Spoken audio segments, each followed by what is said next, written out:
Hello students. मैं हिंदी अध्यापक जगदीश तिवारी। आज हम लोग जो है क्लास नाइन्थ में जो है हिंदी की क्लास लेंगे। शायद मेरा फेस सही से नहीं आ रहा होगा, लेकिन हम लोग आज क्लास नाइन्थ में यूनिट 8 रहीम दास जी के दोहों की चर्चा करेंगे और उनके बारे में समझेंगे। रहीम जी ने अपने नीतिपरक दोहों में क्या बताया हुआ है। तो फर्स्टली हम लोग रहीम दास जी की चर्चा करते हैं और बात करते हैं कि रहीम दास जी भक्ति काल में होने वाले जो है प्रमुख कवि माने जाते हैं। भक्ति काल के जो जिन्होंने नीति परक कविताएं भक्ति काल में रची हुई हैं। ऐसी कविताएं ऐसी ऐसे रहीम दास जी का जन्म लाहौर में, जो अब पाकिस्तान में है, 1556 ईस्वी में हुआ था। इनका पूरा नाम अब्दुल रहीम खान खाना था। इनके पिता अकबर के संरक्षक थे और कालांतर में पिता की मृत्यु, इनके पिता का नाम बैरम खान था जो कि अकबर के संरक्षक थे। कालांतर में पिता की मृत्यु के बाद अकबर ने ही इनकी शिक्षा दीक्षा का प्रबंध किया। रहीम अरबी, फारसी, संस्कृत और हिंदी के अच्छे जानकार माने जाते हैं और अपने समकालीन मित्रों में, जिनमें तुलसीदास, नाभादास इत्यादि हिंदी भक्त कवियों के बड़े ही अच्छे संबंध से बड़ा अच्छा ही संबंध इनका था। और ये अकबर के दरबार में जो है, अकबर के दरबार के कवियों में, हिंदी कवियों में इनका महत्वपूर्ण स्थान रहा था और यह नवरत्नों में भी एक माने जाते हैं। रहीम दास जी की जो है, रहीम दास जी की पकड़ ब्रज और अवधी दोनों ही भाषाओं पर समान अधिकार था इनका, और इन्होंने अपने काव्य में प्रभावपूर्ण भाषा, लाक्षणिक भाषा का विशेष प्रयोग किया हुआ है। इनकी भाषा एकदम सरल, सहज और बोधगम्य है, जो आसानी से समझ में आ जाती है। रहीम दास जी की जो प्रमुख कृतियाँ हैं उनमें रहीम सतसई, श्रृंगार सतसई, मदनाष्टक, रास पंचाध्यायी, रहीम रत्नावली, बरवे, भाषिक भेद वर्णन इत्यादि इनकी प्रमुख कृतियाँ मानी जाती हैं, जिनका संकलन रहीम ग्रंथावली के रूप में किया गया है।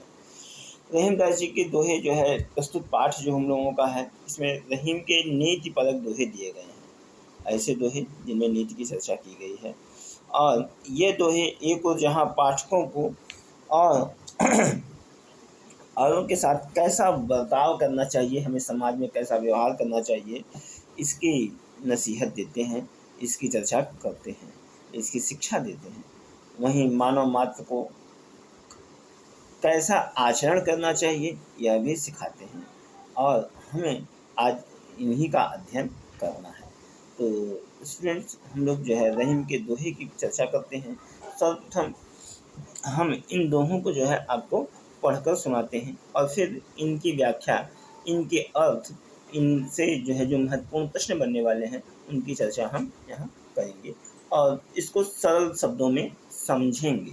कहा गया है, दोहा ही पहला है, रहीमन धागा प्रेम का मत तोड़े चटकाए, टूटे से फिर ना मिले, मिले गांठ पर जाए। रहीम दास जी कहते हैं कि जो प्रेम रूपी धागा होता है, दो मित्रों के बीच में, दो व्यक्तियों के बीच में जो प्रेम होता है, यह एक धागे के रूप में होता है, जिसे जैसे जो है धागा टूटने पर पुनः नहीं जुड़ता है, वैसे ही प्रेम एक बार बन जाने पर दो व्यक्तियों के बीच में उसे तोड़ने से, टूटने से बचाना चाहिए। ऐसा रहीम दास जी कहते हैं। रहीम कहते हैं कि ऐसा प्रेम रूपी धागा, जैसे धागा एक बार टूट जाए तो वह पुनः जुड़ता नहीं है, अर्थात एक समानता से जुड़ता नहीं है।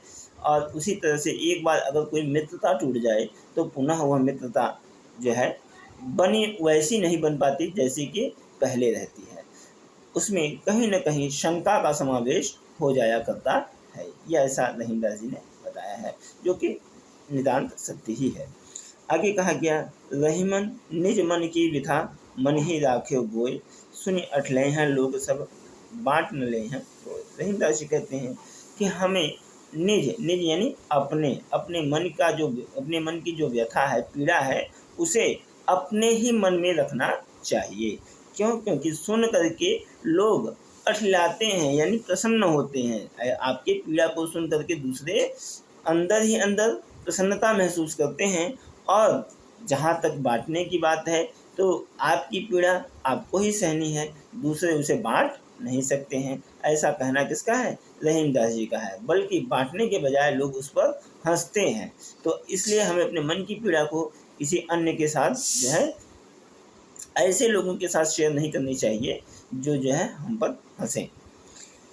एक साधे सब सधे, सब साधे सब जाए, रहीमन मूल है सींच वो, फूले फले अघाए। रहीमदास जी कहते हैं कि रहीम एक को जो है हमेशा एक कार्य पूरे मन लगाकर करना चाहिए। अगर हम किसी कार्य को मन लगाकर करते हैं तो हमारे सारे कार्य धीरे धीरे अच्छे हो जाते हैं।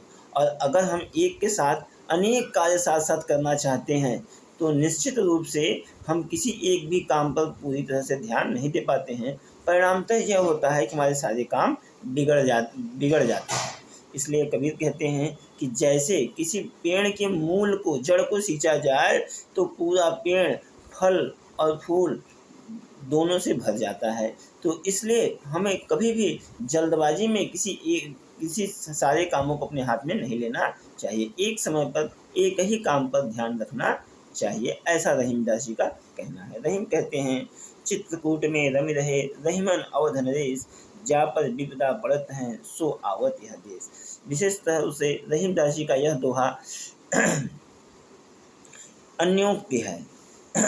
अवध नरेश यानी श्री राम के ऊपर, श्री राम जी के ऊपर कहते हुए कहते हैं कि श्री राम जी चित्रकूट में बस रहे हैं और जो कि अयोध्या के नरेश हैं।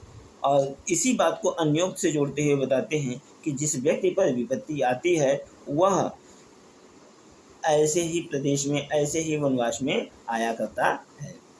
आगे कहा गया, दीरघ दोहा अर्थ के आकर थोड़े आहे, रही जो रही नट कुंडली सिमिट कूद चढ़ जाए।